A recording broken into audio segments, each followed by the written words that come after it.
Snake wrangler was called to this Clearwater apartment complex for a rattlesnake, and that's a big one. He says he's getting more and more calls to wrangle these venomous snakes, and Fox 13's Jordan Bowen looked into it tonight for us. Here in studio to explain why. What'd you find out?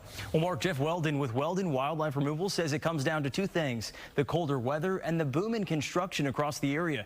He says those two factors are forcing rattlesnakes to move about more, to find new habitats and search for warmth, making it more likely for them to come in contact with people and pets. Weldon has been in the animal trapping business for 12 years and says he's never been this busy with so many calls for venomous snakes.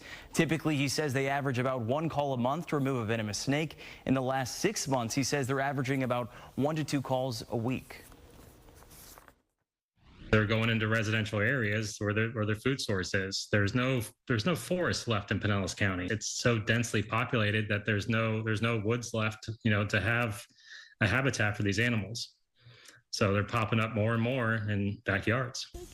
And if you come in contact with a rattlesnake, Weldon says carefully back away from the snake, leave it up to the professionals. If you get bit by one, immediately head to the hospital to get anti-venom. And the best, keep them out of your backyard. Weldon says make sure if you have bird feeders, you don't have any bird seed on the ground under them.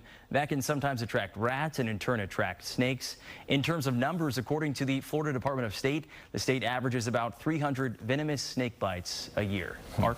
There.